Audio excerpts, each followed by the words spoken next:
Amigos amantes de los animales, no olvidéis suscribiros para disfrutar de historias que os alegrarán el corazón. Vamos, a por la historia.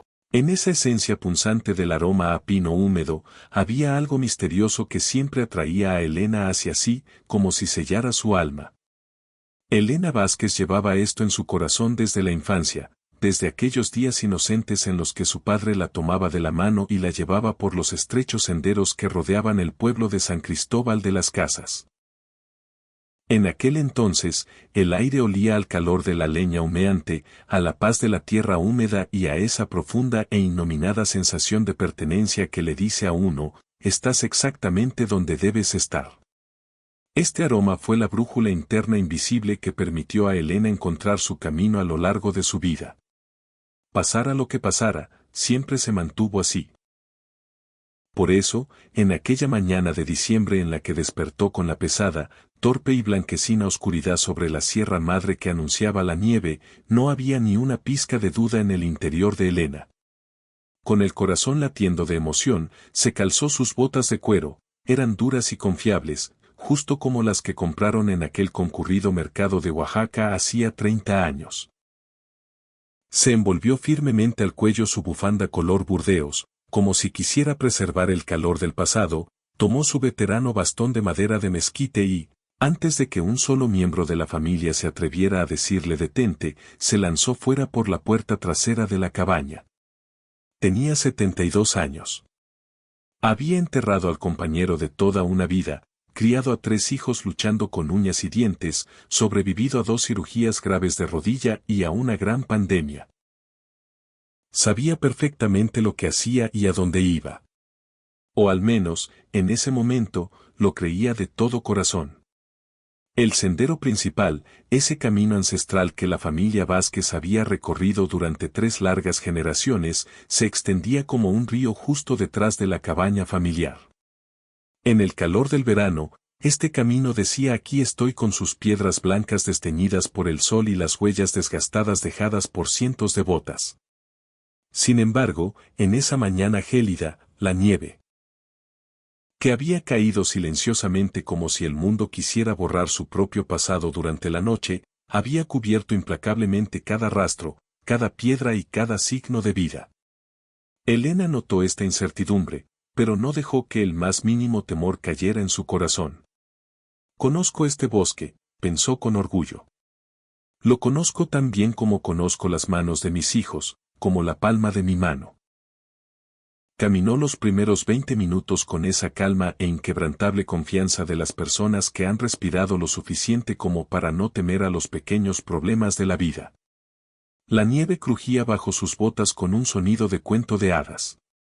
Los pinos gigantes, con sus ramas inclinadas respetuosamente bajo el peso blanco del invierno, flanqueaban ambos lados del camino como las columnas de una majestuosa catedral. Un pájaro, tal vez un cuervo viejo, tal vez un aleteo más pequeño. Se deslizó entre los árboles y desapareció en las profundidades del bosque antes de que ella pudiera identificar la sombra. Todo estaba en una paz infinita. Todo era fascinante.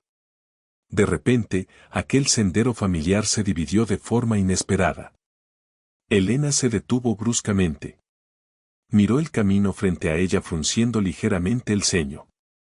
No, nunca antes había visto esta bifurcación, o su mente le estaba jugando una mala pasada. El camino de la derecha se deslizaba lentamente hacia una llanura desolada entre arbustos bajos y cabizbajos. El de la izquierda trepaba hacia el corazón más oscuro y denso del bosque, pasando entre rocas afiladas cubiertas de musgo y nieve. Estaba segura de que aquel sendero, legado familiar, se extendía recto sin ningún desvío confuso, o tal vez su memoria la estaba traicionando tras los velos brumosos de la vejez. Pero la nieve es como un pintor despiadado, lo cambia todo. Borra todos los detalles familiares de un plumazo y deja en su lugar ese vacío engañoso y blanquecino que hace que cada rincón parezca idéntico al otro. Con el corazón palpitando con fuerza, eligió el camino de la derecha. Durante los siguientes 15 minutos, el sendero comenzó a volverse agresivo, Se estrechó gradualmente, se volvió incierto y finalmente dejó de ser un camino para convertirse en espacios siniestros entre los árboles. Elena continuó caminando sin aliento, con la esperanza de encontrar una señal familiar en cada paso, esa roca que parecía una tortuga y que sus nietos acariciaban con las manos cada vez que pasaban, el pino herido por un rayo que permanecía allí erguido desde su juventud, o ese pequeño arroyo que fluía alegremente en verano y dormía profundamente bajo su armadura de hielo en invierno. Sin embargo, no había ni roca, ni aquel viejo pino alcanzado por el rayo, ni el susurro del arroyo. Solo había una alfombra de nieve infinita, pinos colosales y ese silencio aterrador que hacía zumbar los oídos. Está bien, se dijo Elena a sí misma, tratando de reprimir el temblor de su voz. Cálmate. Solo debo volver por donde vine, siguiendo mis propias huellas. Lentamente se dio la vuelta. Sin embargo, el paisaje que encontró al mirar atrás era ese mismo vacío que helaba el alma, solo nieve, pinos gigantes y un silencio ensordecedor. Sus propias huellas. Esos pequeños hoyos rectangulares llenos de esperanza que había abierto sobre la nieve fresca, se desvanecían casi ante sus ojos. El viento ligero, que hasta ese momento había sido casi inexistente, cambió de dirección como si hubiera estado esperando al acecho. Ahora el viento soplaba con una determinación fría y metódica, borrando las huellas de Elena en cuanto ella se daba la vuelta, como si estuviera limpiando la escena de un crimen. Elena Vázquez sintió, por primera vez en muchos, muchos años, aquello que palpitaba en sus sienes, era el miedo puro reemplazando al asombro. No era ese miedo lleno de pánico y gritos de las películas. Era uno mucho más insidioso. El miedo que se instala como agua helada filtrándose lentamente en el estómago, que te corta la respiración y te clava al suelo, susurrándote al oído esa terrible verdad, algo va muy mal aquí. Con manos temblorosas, sacó el teléfono del bolsillo de su chaqueta. No había señal. Naturalmente, la montaña le había cerrado sus puertas. Bajó el teléfono, se ajustó la bufanda que se había aflojado con el viento como si se pusiera una armadura, y se permitió quedarse inmóvil como una piedra por un momento, solo por un momento. La regla de oro que su padre le susurraba de niña resonó en su mente: cuando te pierdas en el bosque, primero detente. Moverte a ciegas solo te llevará a una oscuridad más profunda. Quédate quieta, observa los alrededores, solo piensa. Observó. El sol, en la medida en que podía filtrarse entre las nubes, estaba al suroeste. ¿Significaba eso que la cabaña debía estar al norte? ¿Al noreste? Elena intentó recordar qué dirección había tomado al salir de casa, pero la nieve lo había confundido todo, transformando el bosque familiar en un laberinto blanco e indiferente. Caminó hacia la dirección que supuso era el norte. Caminó durante mucho tiempo. En la cabaña, la primera en notar su ausencia fue Sofía, la hija menor de Elena. Cuando fue a llamarla para desayunar a las 10 de la mañana, encontró la cama hecha con esa precisión casi militar que su madre había mantenido toda su vida, la taza de café de las 7 todavía en el fregadero y la puerta trasera entreabierta, dejando filtrar el aire frío del invierno. «Mamá», gritó Sofía hacia el patio trasero. Solo el viento respondió. Llamó a su hermano Rodrigo, que estaba en la sala. Juntos gritaron el nombre de su madre hacia el jardín, el sendero y la linde del bosque. No había nada. A las 11:25, Rodrigo llamó al servicio de emergencias. A las 11:40, dos oficiales de la Policía Municipal de San Cristóbal llegaron a la cabaña en una camioneta blanca, con chalecos naranjas y linternas, a pesar de que todavía había luz natural. A las 11, tras revisar el sendero principal hasta donde la nieve y la pendiente lo permitían. Uno de los jóvenes oficiales, de apellido Herrera, con bigote incipiente y ojos serios, echó mano a la radio para pedir refuerzos y, específicamente, un rastreador con perros. Sofía estaba en la sala, apretando el teléfono entre sus manos, llamando al número de su madre cada 5 minutos a pesar de saber que no había señal. Era el tipo de cosa que uno hace cuando no queda nada más por hacer. Rodrigo, por su parte, estaba afuera, en la linde del bosque, gritando el nombre de su madre hacia los árboles con una voz que intentaba parecer calmada pero no lo lograba del todo. La nieve seguía cayendo. Elena no sabía cuánto tiempo llevaba caminando cuando escuchó aquel sonido. No era un sonido aterrador, al menos no hasta que llegó ese primer momento de pavor. Era solo un pequeño crujido que susurraba que una presencia estaba allí en medio del pesado silencio del bosque. Una rama delgada quebrándose, el siseo de la nieve cayendo de una rama de un pino cercano como si se liberara de una gran carga. Era como un sonido ordinario que cualquier animal de tamaño medio podría hacer al moverse al abrigo de los árboles.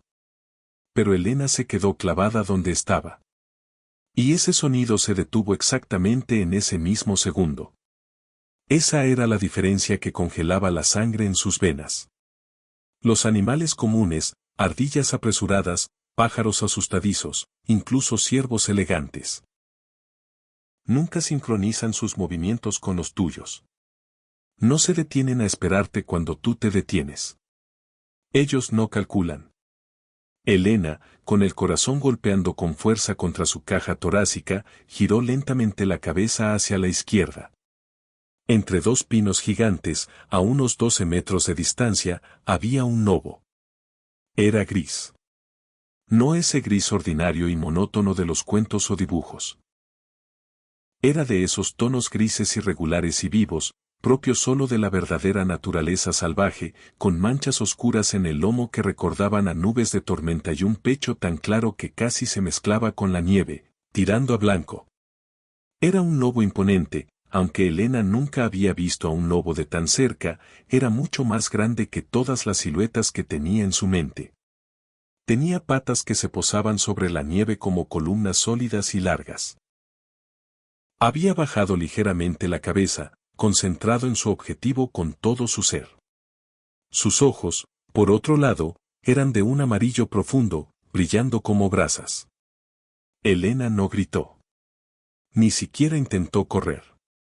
Un instinto ancestral, más antiguo incluso que el miedo que corría por sus venas, le susurró que ambos serían errores irreversibles. Permaneció completamente inmóvil como una estatua, atrapando incluso su aliento en su interior. El lobo tampoco se movió, como si el tiempo se hubiera congelado. Durante unos segundos interminables en los que el tiempo se detuvo, que probablemente no habían sido más de 20 segundos, los dos seres quedaron atrapados mirándose a los ojos en aquel silencio nevado y sordo del bosque. Elena, con esa esquina de su mente que permanecía extrañamente lúcida y seguía funcionando como un reloj, comprendió de repente que el lobo era viejo. No sabía cómo demostrárselo a sí misma en ese momento, pero lo sabía. En esa postura orgullosa pero cansada del animal, en la ligera rigidez de sus articulaciones y en las huellas blanquecinas que rodeaban su boca, estaba el peso de largos años vividos. Justo como en los suyos. Era un lobo viejo. Al igual que ella era una mujer vieja. Los dos estamos perdidos aquí, pensó Elena. No supo exactamente por qué ese pensamiento cayó en su mente, pero esta aceptación inyectó en su alma una calma milagrosa e inesperada. El lobo dio un solo paso lento hacia ella. Elena no se movió, como una estatua. El lobo dio otro paso. Y otro más. No era la preparación para un ataque, se acercaba con esa cautela pesada y deliberada que los seres inteligentes utilizan al evaluar una situación o a un extraño. Finalmente, llegó a 3 metros de ella, lo suficientemente cerca como para que pudiera ver el vapor de su aliento caliente saliendo de la boca del lobo en el aire gélido, y escuchar ese sonido rítmico y suave de su respiración. La miró. La mujer también lo miró. Hola, dijo Elena, en un susurro tembloroso, sin saber por qué hablaba ni por qué brotaba esa palabra. El lobo inclinó ligeramente la cabeza hacia un lado, como si intentara entender la palabra. Y en ese segundo crítico, aunque Elena Vázquez nunca podría explicárselo a nadie en un lenguaje lógico por el resto de su vida, la atmósfera siniestra entre ellos se rompió de repente. No fue un gran drama ni una magia brillante como en las películas. Fue un sentimiento mucho más simple, mucho más profundo.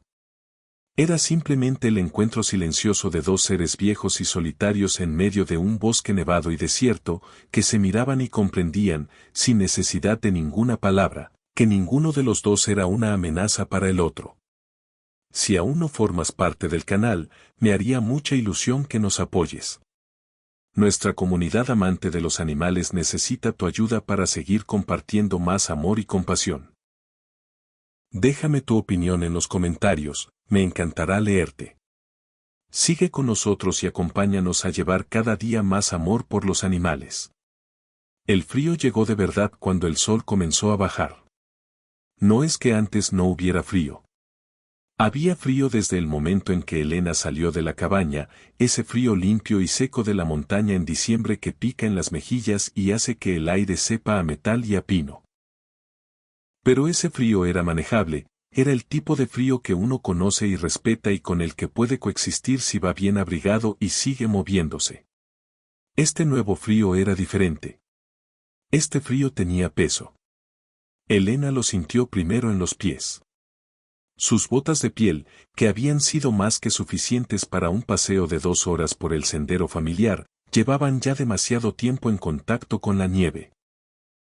La humedad había comenzado a filtrarse, lentamente, con esa paciencia implacable que tiene el agua para encontrar cada pequeña imperfección, cada costura débil, cada lugar donde el cuero ya no era tan resistente como había sido 30 años atrás. Los dedos del pie izquierdo dejaron de sentirse a las 2 de la tarde. Elena se sentó sobre un tronco caído, sacudió el pie, se frotó las piernas con las manos enguantadas. Miró hacia arriba, entre las ramas cargadas de nieve, buscando el sol como referencia. Pero el sol había desaparecido completamente detrás de una capa de nubes grises que se extendía de horizonte a horizonte, homogénea e indiferente, borrando cualquier posibilidad de orientación. Calculó que llevaba casi 4 horas caminando. Calculó también, con esa honestidad tranquila que viene con la edad, que estaba genuinamente perdida. No un poco perdida. No perdida pero cerca.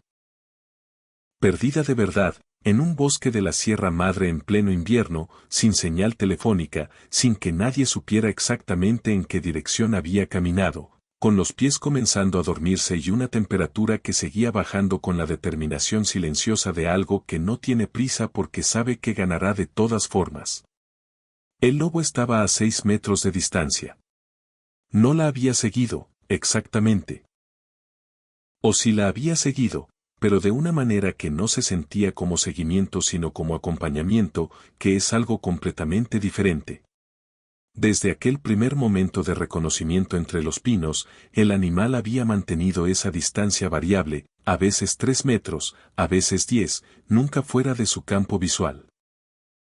Moviéndose paralelo a ella entre los árboles con esa economía de movimiento que tienen los lobos, esa forma de desplazarse que parece casi sin esfuerzo, como si sus patas supieran exactamente dónde pisar sin que el resto del cuerpo tenga que pensar en ello. Ahora estaba sentado sobre la nieve, mirándola. Sigo aquí, dijo Elena, más para sí misma que para el animal. Se levantó del tronco, ignorando el dolor sordo en sus rodillas, las rodillas operadas que protestaban con más energía en el frío, y siguió caminando. No tenía una dirección clara, pero detenerse por completo le parecía más peligroso que seguir moviéndose. El movimiento generaba calor. El calor era tiempo. El tiempo era la posibilidad de que alguien la encontrara. Ya habrán llamado a la policía, pensó. Sofía habrá llamado a la policía. Eso la reconfortó más de lo que esperaba. No porque necesitara ser rescatada, o no solo por eso, sino porque pensar en Sofía llamando por teléfono con esa mezcla de pánico y eficiencia que había heredado de ella misma la hizo sentir conectada, menos sola en el bosque blanco. El lobo se levantó cuando ella se levantó y volvió a caminar a su lado. A las 3 de la tarde, Elena encontró un refugio natural. No era gran cosa. Una formación de 3 rocas grandes, dispuestas de manera que creaban un ángulo casi cerrado, protegido por encima por el techo improvisado que formaban 2 pinos cuyos troncos se inclinaban el uno hacia el otro. La nieve había caído alrededor de las rocas pero no dentro del ángulo, que permanecía relativamente seco, cubierto solo por una capa fina de aguanieve que Elena apartó con el pie. Era pequeño. Era incómodo. Era exactamente lo que necesitaba. Se metió entre las rocas y se sentó con la espalda contra la piedra más grande, que tenía la temperatura fría del granito pero al menos bloqueaba el viento. Sacó del bolsillo del abrigo la pequeña barra de chocolate que siempre llevaba, era un hábito que había mantenido durante décadas de caminatas, una costumbre que sus hijos siempre consideraban excéntrica y que en este momento se le antojaba el hábito más inteligente que había tenido en su vida. Y la comió despacio, saboreando cada cuadrito, dejando que el azúcar llegara a su sangre con esa sensación de rescate mínimo pero real. Cerró los ojos un momento. Los abrió cuando escuchó el sonido. El lobo estaba en la entrada del refugio de rocas. Había reducido la distancia que había mantenido durante horas.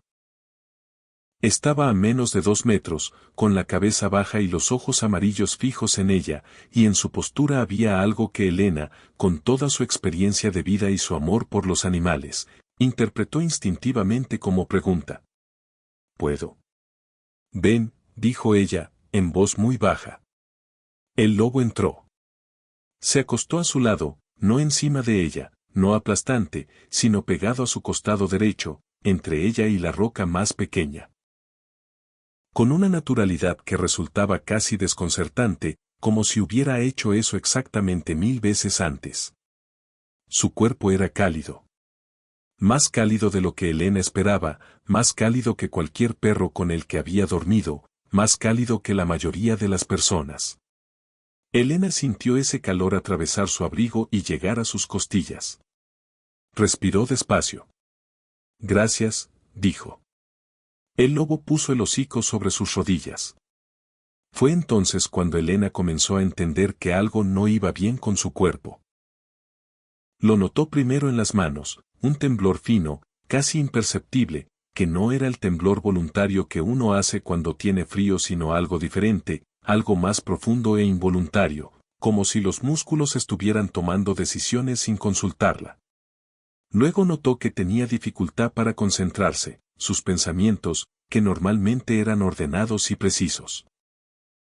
Había sido maestra de matemáticas durante 31 años, y esa precisión se había quedado en su mente mucho después de la jubilación, comenzaron a moverse de manera extraña, saltando de un lugar a otro sin la lógica habitual.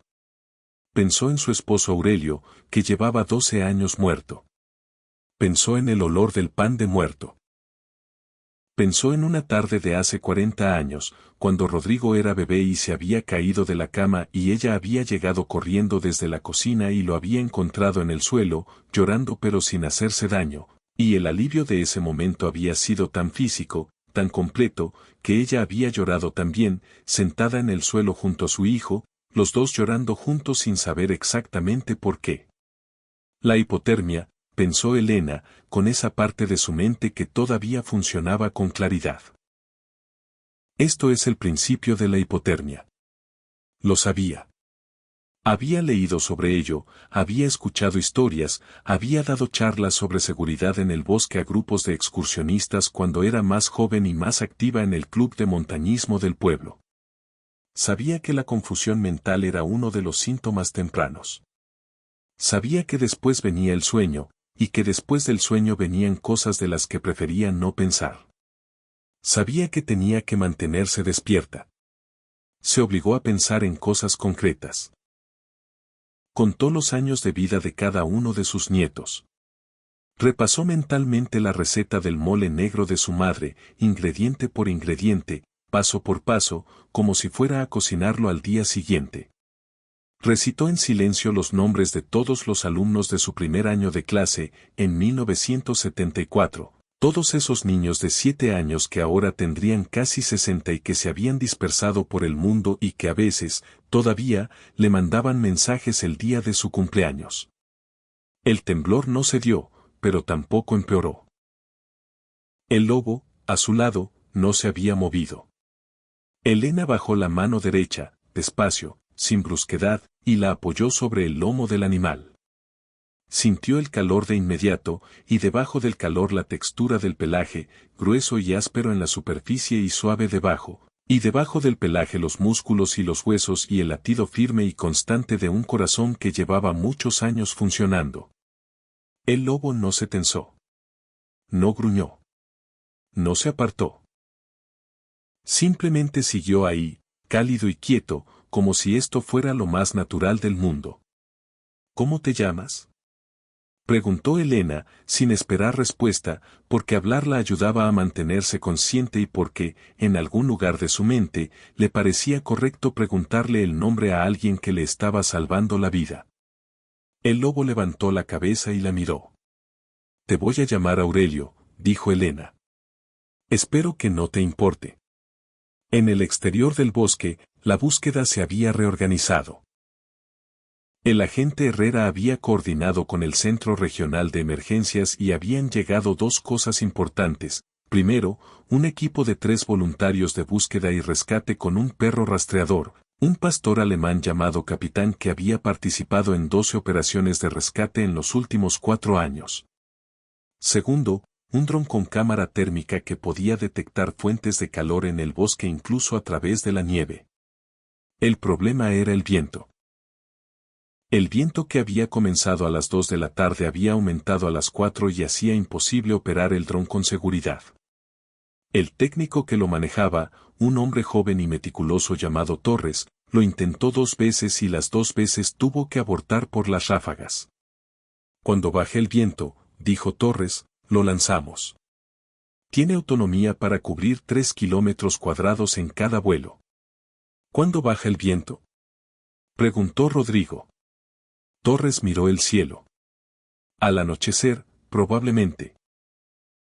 1 hora, hora y media.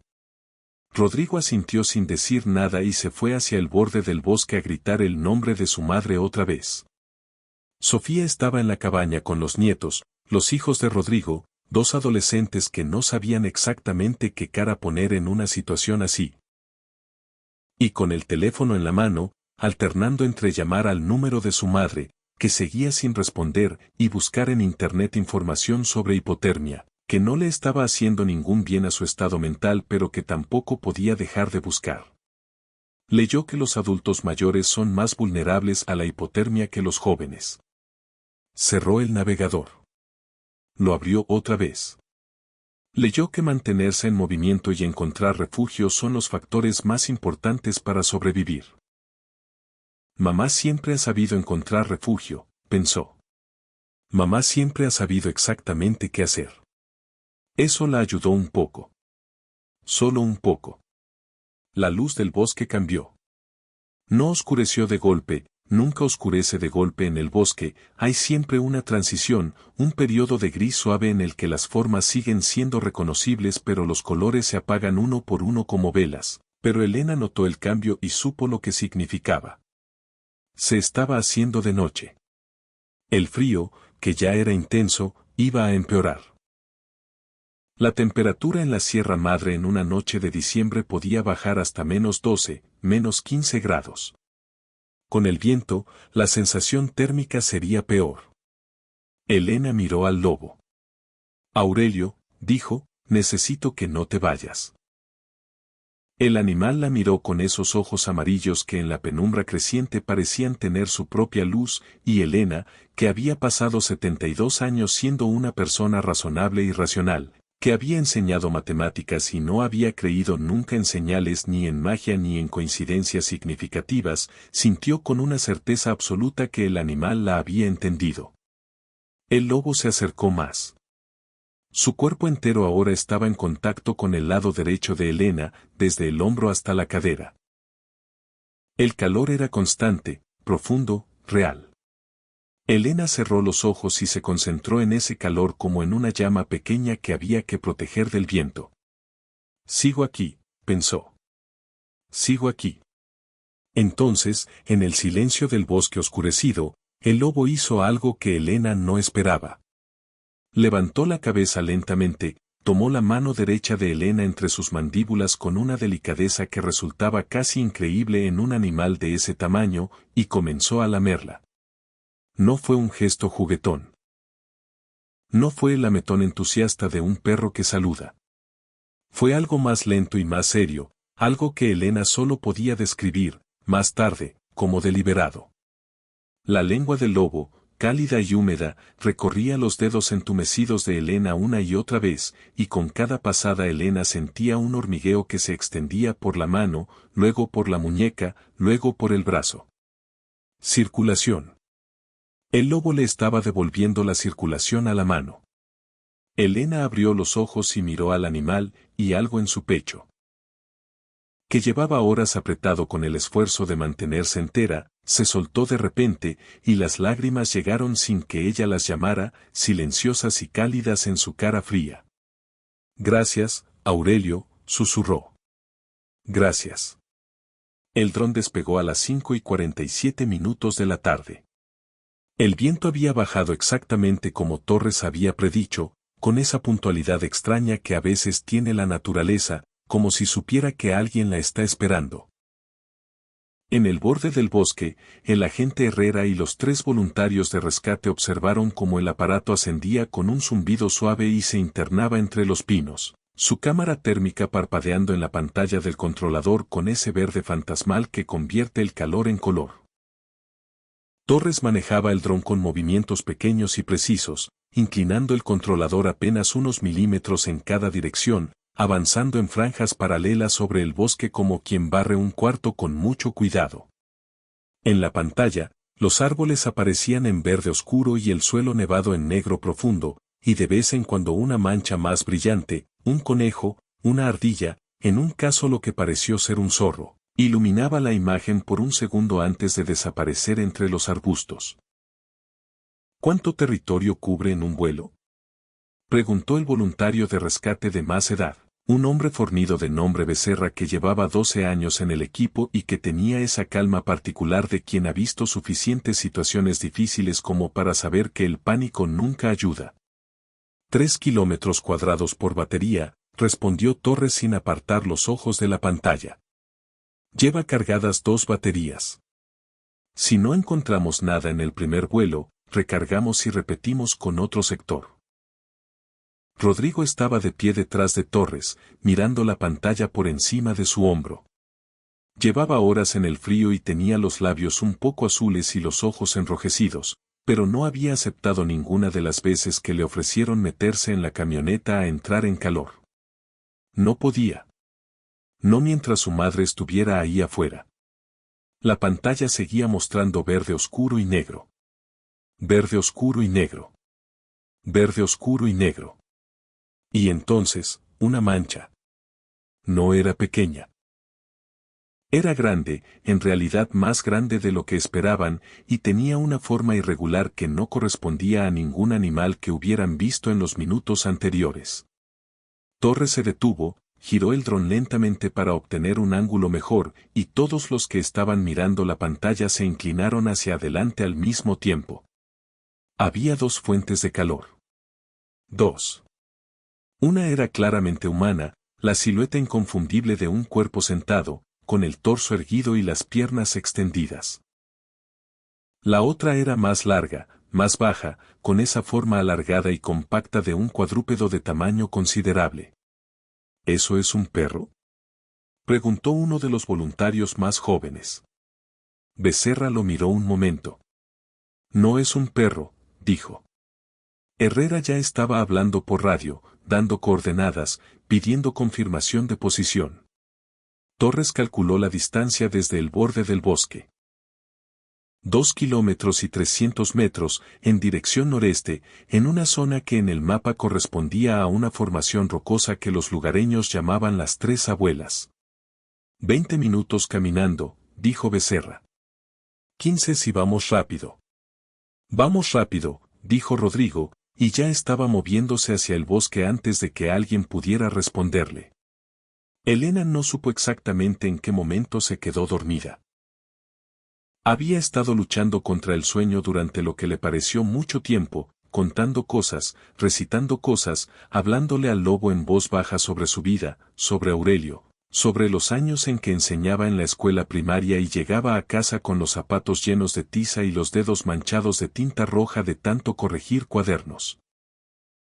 Le había contado sobre la vez que Sofía, con 4 años, había decidido que quería ser sirena y había intentado nadar en la pila del patio con los pies atados con una cuerda, y como Elena la había encontrado patalenado desesperadamente y los dos habían terminado empapadas y riendo en el suelo de tierra. El lobo la escuchaba. O al menos, no se iba. Seguía ahí, cálido y firme contra su lado, y su presencia era tan constante y tan real que Elena había llegado a sentirla no como algo extraordinario sino como algo absolutamente necesario, como el aire, como el peso de su propio cuerpo. Pero el frío seguía ganando terreno. No de golpe. Nunca de golpe.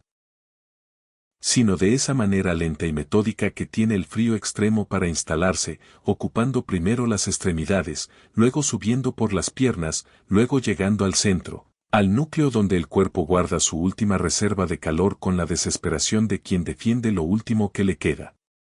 Elena sintió que los párpados le pesaban.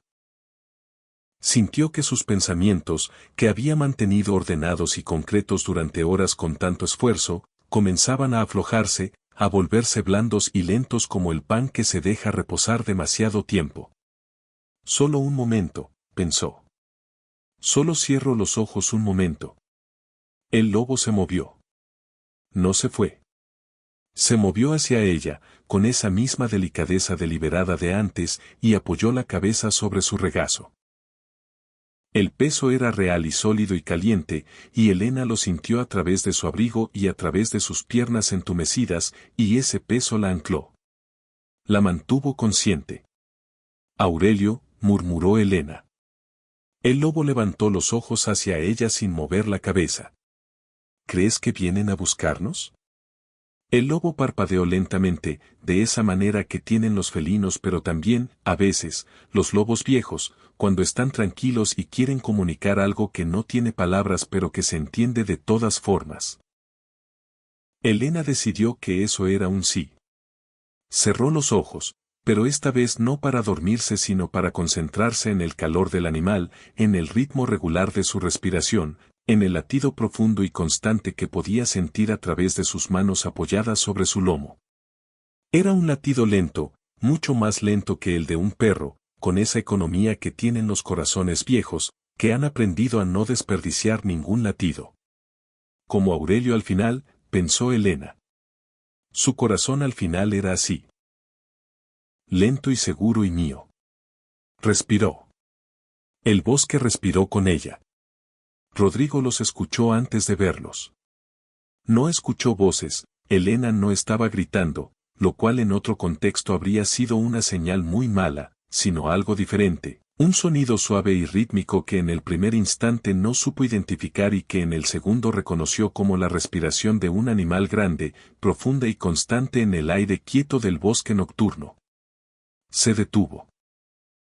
Becerra, que caminaba a su lado, también se detuvo y puso una mano en el brazo de Rodrigo, un gesto que significaba quieto, espera, piensa.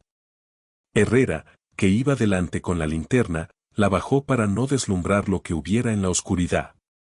Ahí, dijo Torres en voz muy baja, señalando con el dron, que había mantenido en el aire guiándolos, hacia la formación de rocas a unos 20 metros. Rodrigo vio la silueta de su madre antes de ver al lobo. La vio sentada entre las rocas, con la espalda apoyada en la piedra más grande y la cabeza ligeramente inclinada hacia un lado, y durante una fracción de segundo que pareció durar mucho más que eso, el corazón se le paró. Luego vio que su pecho se movía. Respiraba. Estaba respirando. Luego vio al lobo.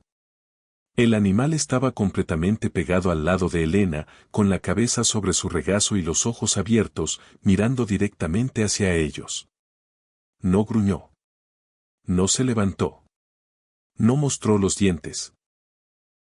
Solo los miró con esos ojos amarillos que en el haz de la linterna de Herrera brillaban como dos monedas antiguas, con una calma que no era la calma del animal que no ha visto la amenaza sino la calma del animal que ha visto la amenaza, la ha evaluado y ha decidido que no lo es.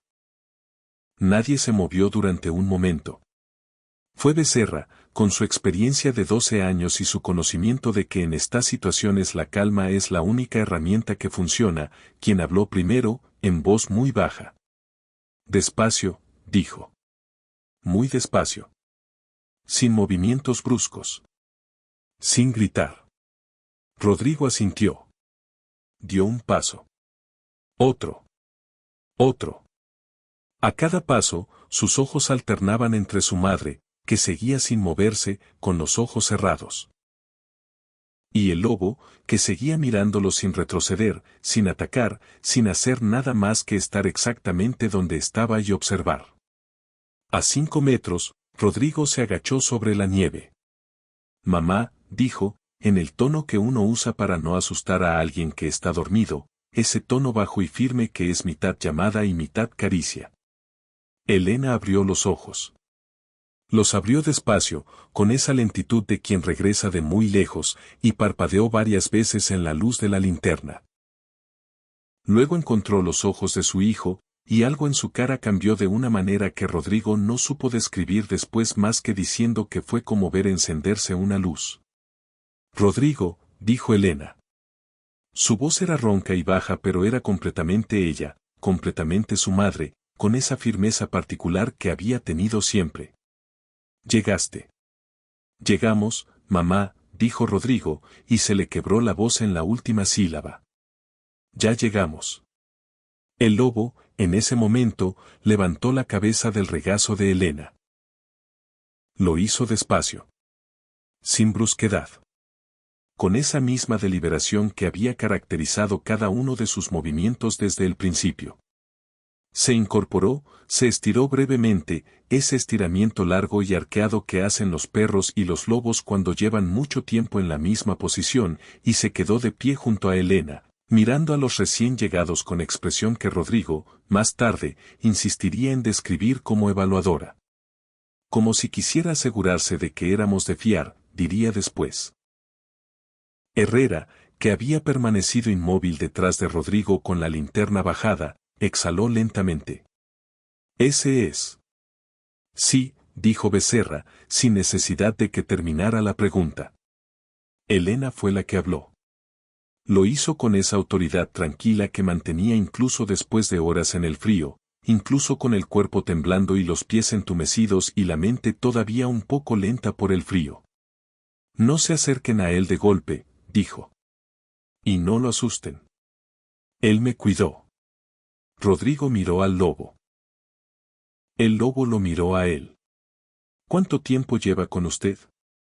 Preguntó Herrera, que había sacado su libreta por reflejo profesional y luego la había guardado, también por reflejo, porque en el contexto de lo que estaba viendo una libreta parecía completamente fuera de lugar. Desde las 2, más o menos, dijo Elena. 3 horas, quizás más. Me dio calor. Me lamió las manos cuando se me dormían los dedos. Hizo una pausa. Le puse de nombre Aurelio. Nadie dijo nada por un momento.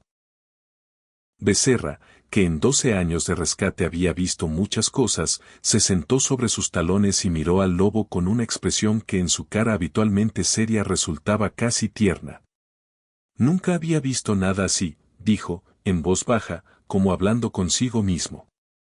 El lobo los miraba a todos con esa calma que no era indiferencia sino algo más complejo, algo que Elena habría llamado, si alguien le hubiera pedido que lo nombrara, dignidad.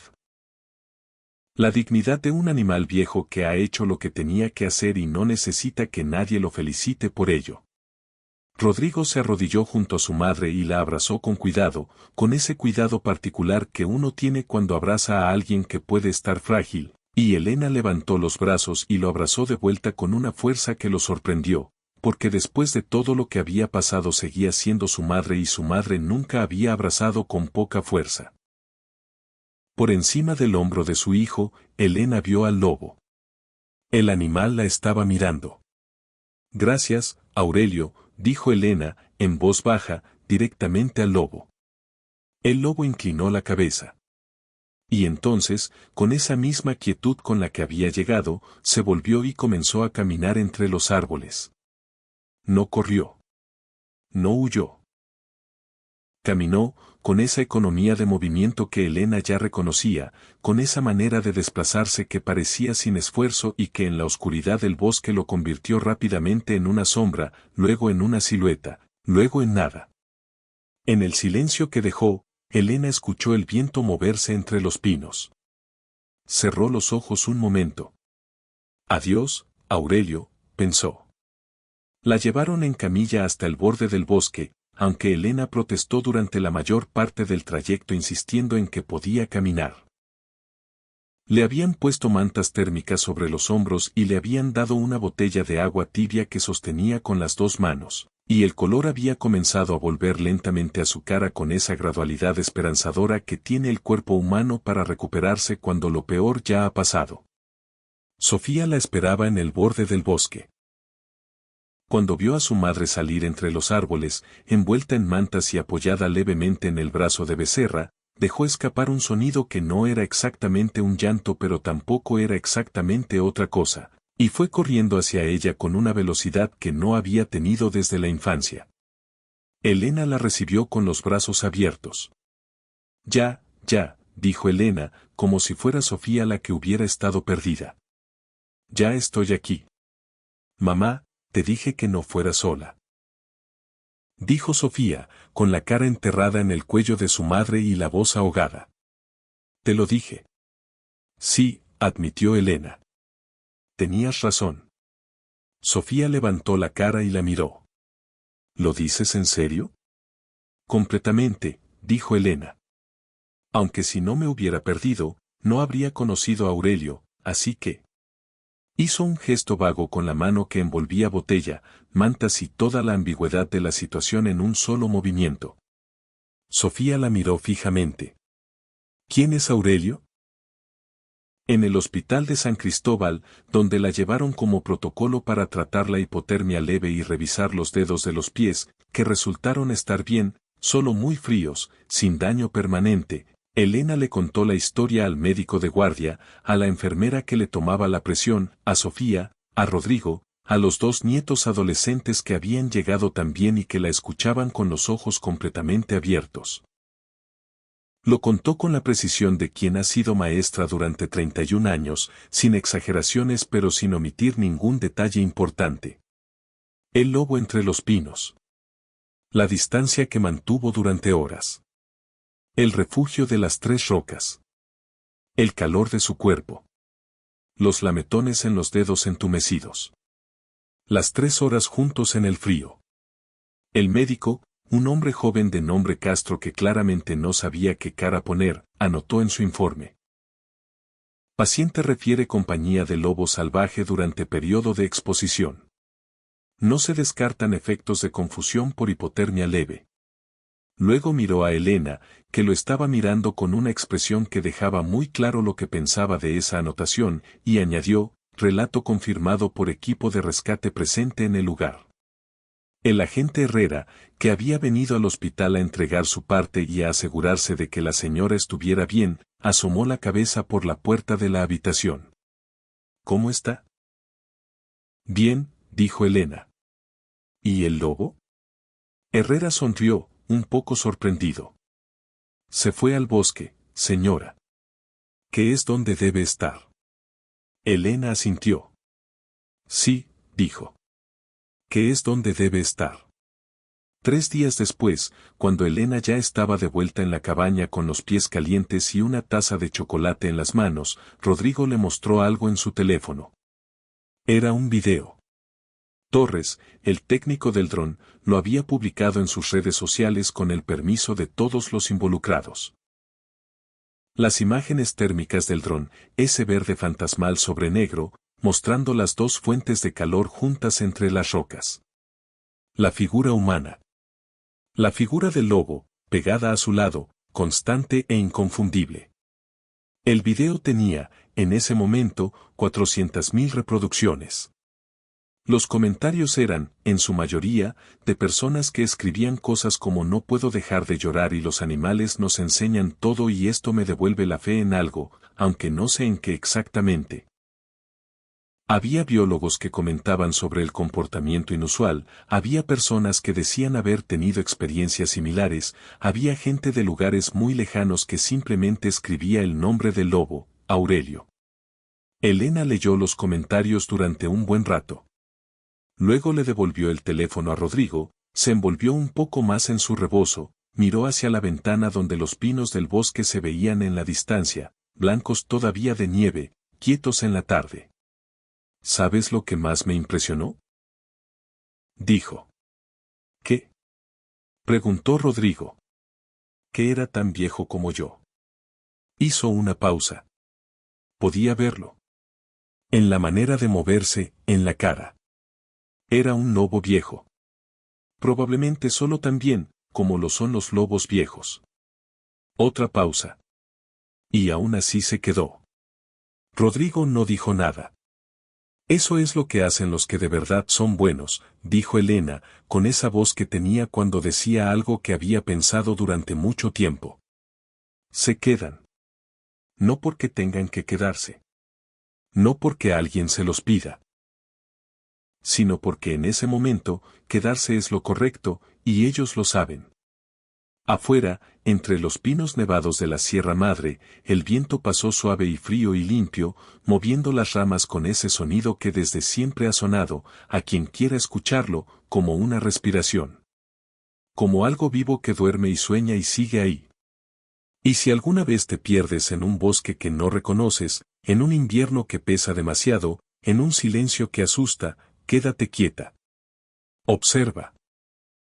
A veces lo que viene a encontrarte no tiene la forma que esperabas. Pero se queda igual. Nos vemos pronto, comparte amor.